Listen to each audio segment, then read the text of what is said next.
ప్రకాశం బ్యారేజీని భారీగా వరద తాకిన వేళ 3 పడవలు బలంగా ఢీకొనడం అంటే మామూలు విషయం కాదు. ఈ పడవలు ఢీకొన్న విషయం కుట్రకోణం అని ప్రభుత్వం చెబుతోంది. ఇప్పటికే విచారణ ప్రాథమిక దశను దాటి కీలకమైన దశకు చేరుకుంది. ఈ దశలో ఈ 3 పడవలకు సంబంధించి మళ్ళీ బయటకు తీసి వరద ప్రవాహాన్ని సాఫీగా పంపడానికి వీలవడం లేదు.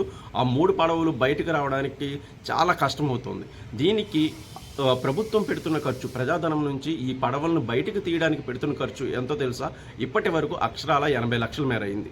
ఇప్పటికే 3-4 హైడ్రాలిక్ క్రెయిన్ల ద్వారా దీనికి సంబంధించిన ఈ పడవలను తీసే ప్రయత్నం చేశారు. ఈ 3 హైడ్రాలిక్ క్రెయిన్లు కూడా వాటి యొక్క సామర్థ్యాన్ని మించి పనిచేయలేని పరిస్థితి. ఒక్కొక్క పడవ సుమారుగా 30 టన్నులు, అంటే 1 టన్ను అంటే 1000 కిలోలు. అంత భారీ పడవలను, అంత భారీ పరిణామంతో వచ్చిన పడవలను తీయలేకపోయాయి. దీనికి కొత్త టెక్నాలజీ అయితే వినియోగించాల్సిన పరిస్థితి అయితే వచ్చింది. వైజాగ్ నుంచి నిపుణులను తీసుకొచ్చి స్కోబా డ్రైవింగ్ ద్వారా కింద నుంచి పడవలను కత్తిరించే పనులు అయితే జరుగుతున్నాయి. కత్తిరించి ఒక్కొక్క ముక్క బయటకు తీసే పనులు అయితే జరుగుతున్నాయి. ఇది పూర్తిగా కుట్రకోణం అని తెలుస్తోంది. అయితే ఈ కుట్రకోణంలో ప్రజాధనాన్ని వినియోగించి 80 లక్షల మేర, 80 లక్షల రూపాయల ప్రజాధనాన్ని వినియోగించి తీయాల్సిన పరిస్థితి వచ్చింది.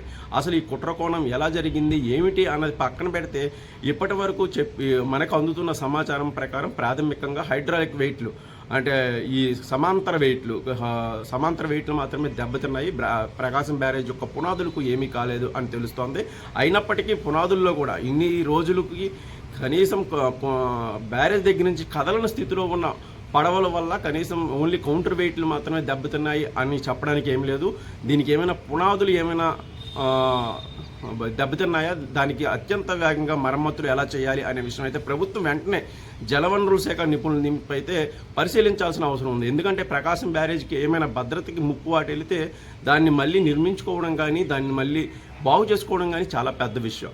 సో దీని కుట్ర కోణంలో ఎవరున్నారు ఏమిటి అనేది ఇప్పుడు రాజకీయంగా మీరంటే మీరు అని చెప్పుకునే కన్నా ఈ నిందితుల్ని తీసుకొచ్చి అసలు ఏం జరిగింది ఆ రోజు, ఇప్పుడు ఇద్దరు నిందితులను అయితే పోలీసులు ఈ కేసులో అరెస్ట్ చేశారు. ఉషాద్రిని, అలాగే రామ్మోహన్ నాయుడు అనే వ్యక్తులను ఇద్దరిని అరెస్ట్ చేశారు.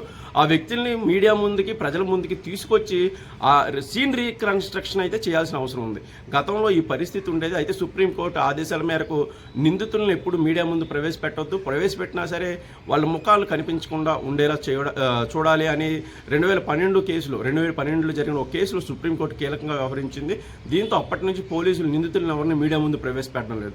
అయితే ఇది కీలకమైన కేసు కాబట్టి ప్రజలకు నిజానిజాలు తెలియాలి. అలాగే రాజకీయంగా కూడా ఇది వంతులాటగా తయారైంది. టీడీపీ వాళ్ళు చేశారని వైసీపీ వాళ్ళంటే, వైసీపీ వాళ్ళే ఈ కేసులో ప్రధాన నిందితులను టీడీపీ వాళ్ళు అనే పరిస్థితి ఉన్న నేపథ్యంలో అసలు నిందితులు ఏం చెప్పారు, ఏం చెప్పబోతున్నారు, ఈ పడవల్ని వదలమని ఎవరు చెప్పారు, దీని వెనక ఉన్న అసలు కుట్రకోణం ఏంటనేది మీడియా ముందు, ప్రజల ముందు పెట్టి సీన్ రీకన్స్ట్రక్షన్ చేయిస్తే అప్పుడు జరిగిన పరిస్థితి ఉద్దండరాయుడుపాలెం దగ్గర నుంచి పడవలను తీసుకొచ్చి మళ్ళీ గొల్లపూడి దగ్గర పెట్టిన పరిస్థితి ఎవరు పెట్టమన్నారు, ఎలా పెట్టమన్నారు, దీని వెనక ఉన్న అసలు కుట్రకోణం అనేది ఆ నిందితుల ద్వారా చెప్పిస్తేనే ప్రజలకు దీనిలో స్పష్టత అయితే వచ్చే అవకాశం ఉంది. ఇది కీలకమైన కేసు కాబట్టి ఖచ్చితంగా ప్రజలు ఈ విషయాలు తెలుసుకోవాలని ఆసక్తి కూడా ఉంటారు. ప్రకాశం బ్యారేజ్ భద్రతకు సంబంధించి ప్రకాశం బ్యారేజ్ని ఒకవేళ బలంగా ఢీకొట్టించి ప్రకాశం బ్యారేజ్ నేలమట్టం అయితే విజయవాడ మొత్తం మునిగిపోయే పరిస్థితి ఉండేది. చాలామంది ఆస్తి ప్రాణ నష్టం కూడా జరిగి ఉండేది.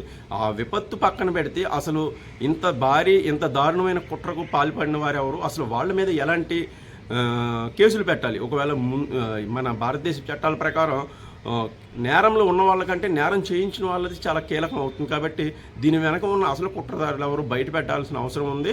ఎవరైనప్పటికీ, ఏ పార్టీ వాళ్ళు అయినప్పటికీ ఖచ్చితంగా తీవ్రమైన కేసులు, అంటే ప్రజల్ని చంపేయాలి అనుకున్నంత కోపం, కసి ఎందుకు ఉంది, అసలు ఒక కీలకమైన ప్రాజెక్టును ఢీకొట్టించి మరి నేలమట్టం చేయాలన్న కుట్ర ఎవరిది ఉందనేది అయితే ప్రజలు తెలుసుకోవాల్సిన అవసరం ఉంది. ఇది వాళ్ళకి సంబంధించిన, ఈ జాతికి మన ఆంధ్రప్రదేశ్ ప్రజలందరికీ సంబంధించిన సమస్య కాబట్టి దీన్ని పోలీసులు చాలా సున్నితంగా సాల్వ్ చేయాల్సిన అవసరం అయితే కనిపిస్తోంది.